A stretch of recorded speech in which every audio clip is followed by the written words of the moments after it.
A jövőben a többi szék akár az asztalon is maradhat.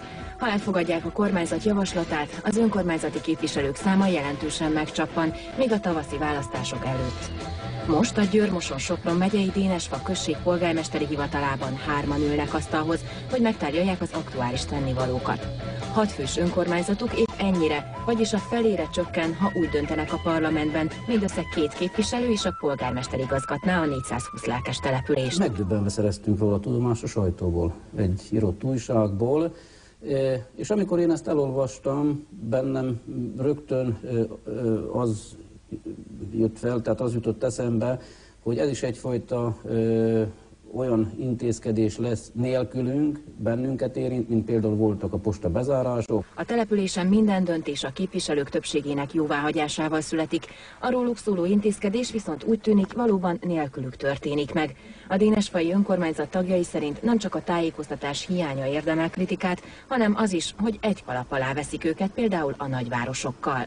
A kis településen sokkal humánusabb egy hivatal, mert itt mindenki mindenkit ismer. Ha valakinek valami problémája van, például belvíz van, vagy a temetőben nincs lenyírva a fű, vagy bármi ilyen apróság van, vagy valahol megáll a víz, tehát nem tud közlekedni rendesen, akkor nyilván, hogy egyszerre megy a képviselőhöz. Kovács Lászlóné az alpolgármester, önszorgalomból, mivel hogy neki is, akárcsak a többi képviselőnek van egy olyan hivatása, amelyből meg tud élni. Ezért nem meglepő, hogy nem a polgármesteri hivatalban, hanem egy vállalkozás telephelyén találjuk, ahol ő az ügyintéző. Bérszámfejtés, könyvelés, munkaügy, sok mindenért ő a felelős. És persze nem mellékesen, képviselőtársaival együtt a községért is ők felelnek.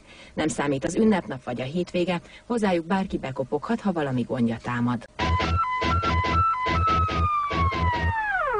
Ha ezt a ciklus teljesen végviszem, akkor a 20. éve itt a községben. Tehát a legelejétől a legvégig szinte azt mondtam, hogy mindennapos része az életemnek itt a falunak a munkája, meg ami egy képviselőre rátartozik. Tehát vannak ebben jó dolgok, vannak ebben rossz dolgok.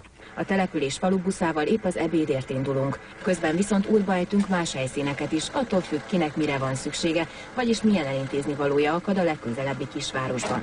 Ezt a kisfiút például épp logopédushoz viszi az édesanyja, de van, aki a patikába siet. Sofőrünk Kovács Miklós a falugondnok, és egyben önkormányzati képviselő is. 4 éve ebben a 4 éves ciklusban, ugye miután falugondnok lettem, úgy éreztem, hogy illik az önkormányzat munkájában is részt venni, meg hát nálunk általában a falugondnokságon belül az az általánosság, hogy a falugondnokok nagy része önkormányzati képviselő is. Jó napot, hello! Kolléga úr, mi újság van? Hogy megy a munka? Ja, hoztad a betegeket te is? Igen. Ja, jó van. Falusi embernek, ha be kellene zárkózni, ugye otthon a 4 fal közé az egyenlő lenne a halállal. Téli időben azért jó kint lenni, szabadba, változatos munka, mozog az ember, hol ide kell menni, hol oda.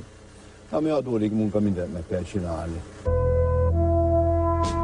Nap mint nap találkozok, akár a munkám során is, vagy a falu ügyes bajos dolgaival, és így mindjárt közelen tudom a polgármester úrnak, ha panasza, ha kérelem, ha bármilyen jellegű gond, probléma jelentkezik, tehát az első kézből tudom már a polgármester úrnak tolmácsolni.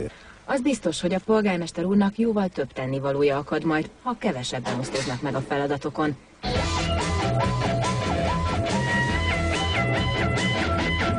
És persze ezzel együtt a felelősségük is megnő. Ha többen vagyunk, megosztanak a vélemények mindenről, és mindenkinek más ötlete van, és abból a vélemény ütköztetésből lehet kihozni a jó dolgokat. Tehát semmiképpen nem. És én nem is tudom, hogy miért gondoltak erre egyszerre, hogy itt az önkormányzatoknál. Hisz azért a parlamentben is nagyon sokan vannak, aztán először ott kellene megcsökkenteni a létszámot, holott komoly anyagi bázist is elvisz ott az a sok képviselő. És közben azért nem úgy végzik a munkájukat, mint ahogyan kellene, mert ezt az emberekkel lehet érezni. Ez visszafejlődés. Úgy éreztem én, hogy a tanácsi rendszert akarják visszaállítani, amikor volt egy vagy két képviselő, aki a körjegyzőséghez tartozott.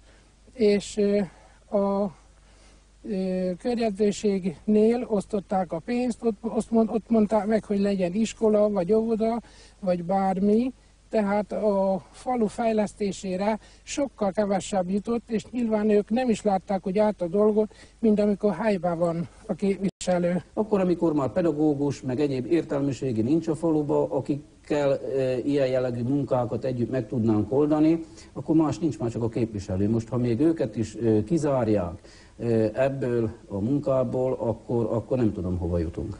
A kormányzat milliárdos megtakarítást vár az intézkedéstől. Dénesfán viszont úgy gondolják, ez ugyanolyan furcsa magyarázat, mint amit például az iskola bezárások kapcsán hallhattak. Elvették tőlünk kimondottan a gazdasági megfontolásból.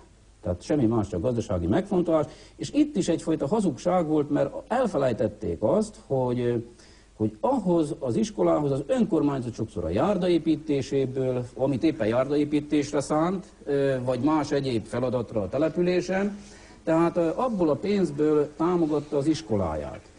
Igaz, hogy most, amióta nincs iskolánk, több pénzünk van más egyébre. De kinek építsünk járdát, ha a gyereket már elviszik a faluból 7 éves korába? No és azt is nagyon fontos hangsúlyozni, hogy itt egy fillér sem jár az önkormányzati munkáért.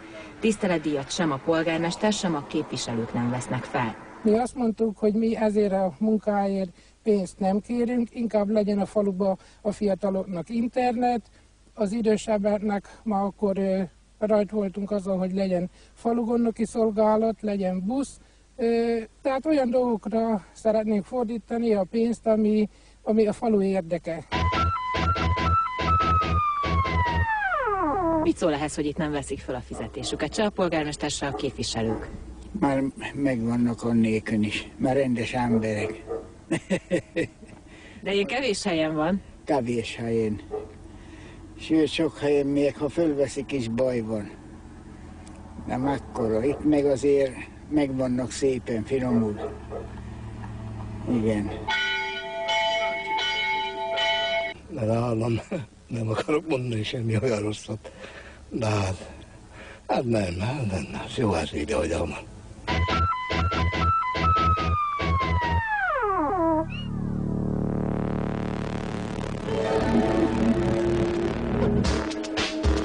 Megspórolunk 15 milliárdot. Hát ezt a 15 milliárdot ezt nem adják oda külön. Tehát ilyen nincsen. Tehát nincs olyan a egyetlen településnek sem a költségvetésében az állami juttatások oldalról, hogy képviselő tiszteletdíjak. Tehát azt úgy kell kigazdálkodnunk valamennyi önkormányzatnak, ahol meghatározzák azt, tehát nem fognak ezáltal most, hogy úgy mondjam, tehát több pénzt vagy kevesebb pénzt adni, az államkasszában nem marad. Azzal viszont, hogy ők ingyen dolgoznak, több marad a dénesfai kasszában. Hogy pontosan mennyivel, azt nem tudják, mivel 2002 óta nem került napirendre ez a kérdés. Pár millió forintra rúghat a megtakarítás évente, ez pedig nagy összeg egy olyan településen, ahol a költségvetés idén mindössze 40 millió forint lesz. Nagyon-nagyon megsújtotta itt most a kormány a kis településeket, mert ugye kényszerültünk itt az Orda társulásra, iskolabezárásra rákényszerültünk, és maga az anyagi költségek is annyira le vannak most már faragva, hogy tehát nagyon nehéz, minden fillért meg kell gondolni, hogy mire ad ki az önkormányzat. Ne a mi véleményünk legyen a döntő, de vegyék figyelembe. Csak ennyit kérünk, szóval, hogy vegyék figyelembe, és akkor talán valahogy akkor jobb tud lenni, ha más nem legalább a közérzetünk, aztán majd valahogy csak megkeressük mi magunk a két kezünkkel a megélhetést. A képviselői létszám csökkentéséhez 2/3 többség kell. Ha elfogadják a honatják, 500 fő alatti településen 2, 2000 főig 4, 5000 főig 6, 10 000 lakos felett 8, míg a legnagyobb városokban 18 képviselő lenne.